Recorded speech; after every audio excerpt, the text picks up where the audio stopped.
Thank you, Mr. Chairman, and good morning to my colleagues and to the listening public, and also welcome to the Nature Foundation, Ms. Hickerson, and her support, Ms. Pantoflet.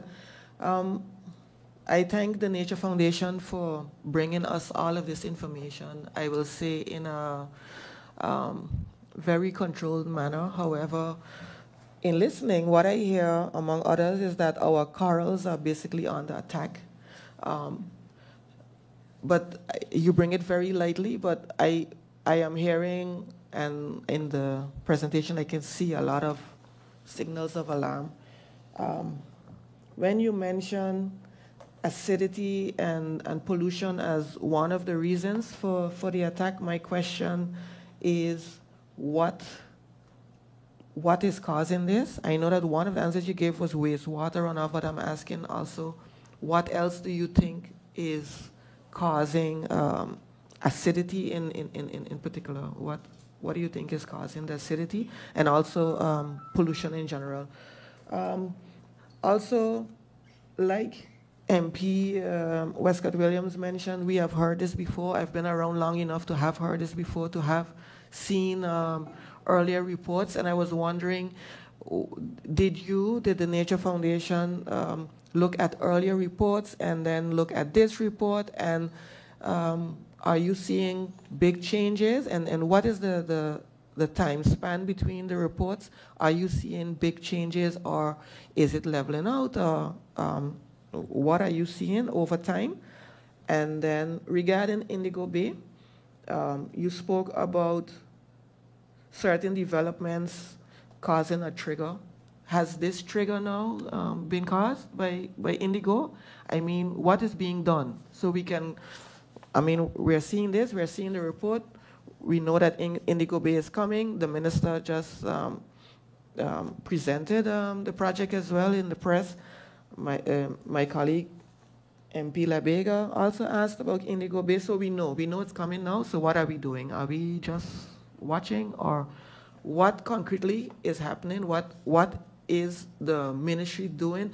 Is the ministry working together with the developer, looking at the sediment, looking at what runoff water will be going into the sea? Are they going to have large pools? Where are they going to release the water from the pools with all the chlorine?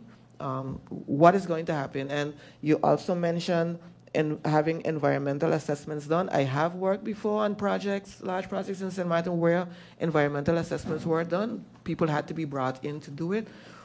To your knowledge, were there any environmental assessments done now with the building of Indigo Bay? So what are the developers doing? Are we just watching and seeing this last area with this particular coral disappear? Is that what's going to happen? Because then just let us know that that's what it is. I would like to know if this is it, because growing up on St. Martin, it is a coral that I am familiar with. We have the one that most people know, the fan coral that comes up on shore, but we, as a child, we have seen this elk coral as well, and knowing that this is the last era, I'm concerned to know, is this like the last, like my son has probably seen it, but maybe my grandchildren would never see it. So is that the case? Is that what we're facing now? And also, what can we do as the legislative body right now? Then regarding the lagoon, I've seen reports, and we know of the dead area of the lagoon, which is right behind Tropicana Casino, etc. There were plans in the past to, I think, rejuvenate it by bringing in seawater with directional drilling, etc. Those projects, the harbor was supposed to be working on that. Do you know if anything happened? Is there anything in the pipeline to get that area back to life? And tied into that, because a lot of the problems that we have, like you mentioned, is acidity and pollution. But does the Nature Foundation play a policing role as well? So if you see pipes coming into the lagoon directly. Can you then alarm the Minister of Romy? Because also our chairlady, the MP Westcott Williams, she brought forward the motion for administrative fines. So Vromy knows that as a parliament, we support Vromy in handing out these administrative fines. So if you are seeing, because you are around the lagoons, the water spaces, if you are seeing the pipes, I would really advise you to contact Vromy if you're not doing it now already, so that we could get those fines given and get the problems tackled. Also, invasive species, sometimes they are not seen as invasive species, but I see them as invasive species, the roaming dogs, because I grew up bird watching and not knowing that I was bird watching, but we spent a lot of time watching the migrant birds in our fresh ponds. And now you hardly see any birds. And when I worked in GB, our office was across from the pond, and you would see the packs of dogs every afternoon hunting the birds. And I mean, if the dogs are hunting the birds in the pond, those birds will remember not to come there and nest again. And so I personally see the amounts dwindling in the fresh pond, in the salt pond as well. But I don't know if they are migrating to other ponds or other areas on St. Martin. So I would just like you, because you all did the study, if you could see before and after if there really is a decline in the migrant birds coming to St. Martin. And two last questions. Do you still do the summer program for the children? Because I think education is very important. You mentioned from the beginning the mangroves. People don't know the importance of mangroves. Yeah, when I was 8 years old, I did a whole project on mangroves, and at that time it was like something that wasn't done. But if we could get our children involved in it again and get maybe prizes for competitions, so people learn more about nature, we will value it later on. They will value it later on in life, and we could have this sustainability that we so want. And then regarding our local flora and fauna, you are, how you call that? You're writing down, let's say, the names of what we have, but are you also attaching the colloquial names, so the names that we have as a St. Martin people also attached to that, so that people know what they are? Those are my questions. Thank you. Very interesting presentation. Thank you, MP Webster. I give the floor to Ms. Hickerson. Ms. Hickerson, you have the floor. Thank you very much. Thank you for the questions, MP Webster. Firstly, for acidity and pollution, for what's impacting the corals, one of the big sources of increased ocean acidity is climate change, the increase of carbon in the environment, and that contributes to the acidification of the waters as well as warming temperatures. But our wastewater pollution and our solid waste pollution are direct impacts as well from St. Martin itself, not just international impacts. So the current management of our solid waste and the landfill is something that is an issue, but also the incredible amount of boats that come through St. Martin contribute as well to solid waste pollution. We pretty regularly, in fact, last Sunday, my team took a group of students out in collaboration with the St. Martin Yacht Club and their Heineken Regatta program to do a cleanup of the lagoon on Snoopy Island, right after the bridge at the entrance of Ile de Sol.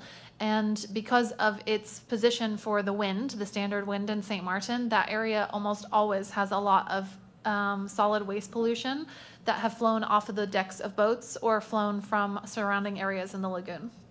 So Solid waste pollution and our management of our current waste is something that can be addressed locally that would have a direct impact, as well as the wastewater ordinance being enforced properly.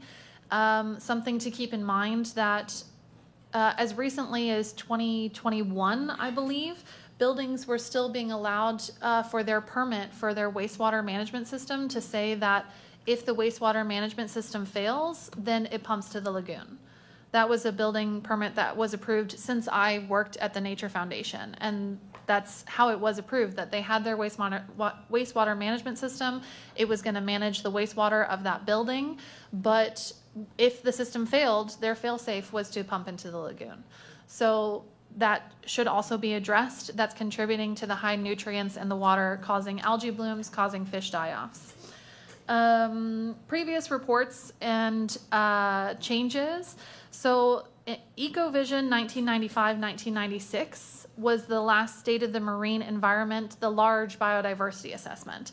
And that was looked at and reviewed as part of our literature reviews for the reports that have been sent to you and for the resilience planning assessment that will be sent once it's published. We have continued to do like global coral reef monitoring. We participate, the Nature Foundation participates each year in reef assessments through the GCRMN program, and that was evaluated, I think, just after Irma in 2018 as well. So we have seen that the reef health is a steady decline.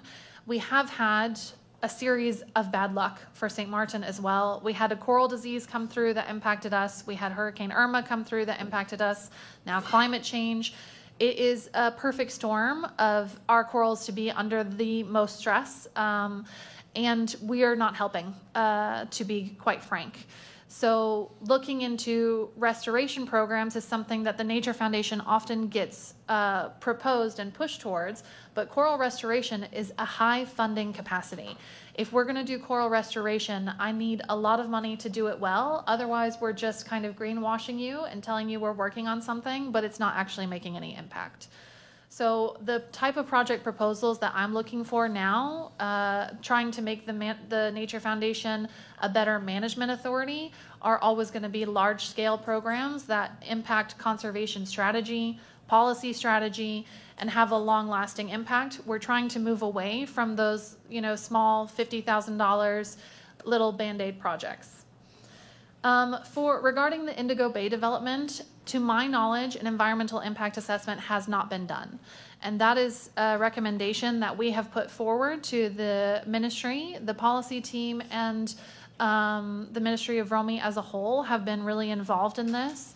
And I know that they have had several back and forth. We have been requested to give advice on small individual things like drainage systems. And I know that other organizations, both conservation organizations, but also activism organizations like Pride Foundation, have put forward concerns as well. And publishing the development has given an opportunity for the community to give their feedback, which was not previously done. So that is something that we were really happy to see. And hopefully now with the new Civil Works permit procedure, there will be a lot more critical looking at the development and what's ongoing. Again, I don't know what has already been permitted, either by this administration or previous ones, so I'm really unsure if it's going to come out that there's permits for something that we're really against, but the permits have already been issued. And I don't have a thorough understanding of, if that's the case, what are the repercussions and what can be done that would be held up in court.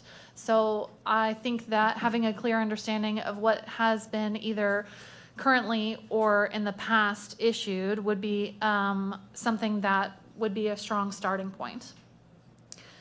And looking at any works that were previously done without a Civil Works permit regarding the comment about administrative fines would be really interesting. But I think that that is probably not isolated to Indigo Bay, but to developments throughout the island. There is a lot of concern actually right now about the old Simpson Bay Bridge, the heritage site nearby Kimshaw Beach. and development that's ongoing there. And when we sent somebody out from the Nature Foundation, we were told that because it's on private property, they're not required to have a civil works permit. So there also seems to be a systemic lack of understanding regarding what you're required to have to do development on St. Martin. That leads me really well into the Nature Foundation's enforcement capacity, which is none.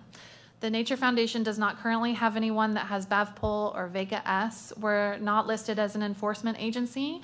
So we rely really heavily on our partnerships with the police departments and specifically the community police officers, which we have a good relationship with several of them. Our partnerships with the Coast Guard and customs organizations through our work with the CITES permit, which restricts the trade of endangered species. We have a really strong working relationship with the Customs Department.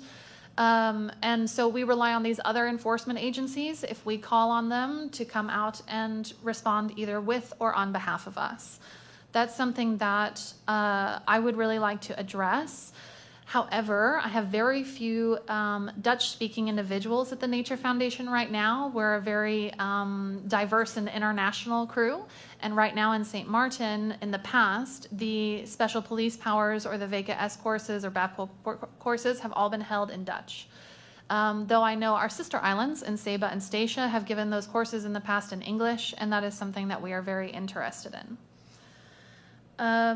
Regarding the lagoon, I am unaware of any program right now looking at lagoon rejuvenation, though I will say I don't know specifically anything about the directional drilling that was brought up, but as a knee-jerk reaction to that, we would really want to look at where that's going to go, because because I don't know the program, but if we're looking at directional drilling from that corner, I would assume it would go out in the K-Bay area. And then that pollution would just go directly towards the remaining reef areas and the fishing areas. So if we're looking at lagoon rejuvenation, I think we could also look at the rejuvenation of Great Salt Pond, which should be a celebrated cultural heritage site rather than just the location of the landfill.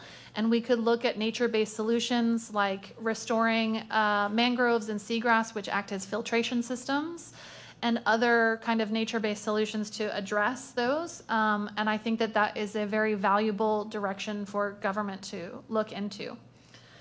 And regarding the migrant bird population, right now the Nature Foundation does regular land bird monitoring, but I don't have a migrant bird program. Though I will say we know that invasive species are impacting nesting. Our nest predation studies involve putting out nests and with quail eggs. We don't sacrifice actual local birds, and seeing what kind of species impact those nests. So we know that invasive species are impacting the nesting population. And that is something that needs to be addressed, not only because they provide a huge ecosystem service to us. Birds are an indicator species. If you have a healthy bird population, you have a healthy environment. If you have an unhealthy bird population, you have an unhealthy environment. And that combined with the very real threat of the bird flu, which has been spotted already in Puerto Rico and could potentially be heading south, is a concern for us.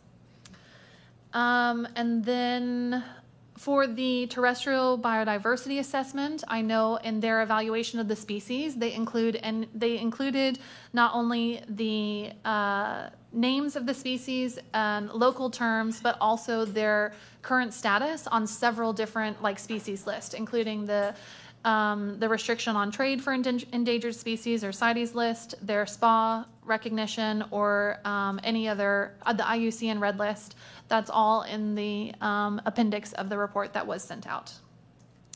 And then finally, I think, was the summer program for children. I applied for funding to continue the Junior Rangers program. And so far, the places that we have applied have not agreed to fund that program.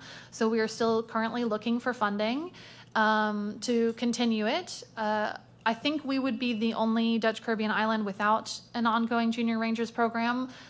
but we are the only Dutch Caribbean island without an education and outreach officer. So that goes hand in hand as well.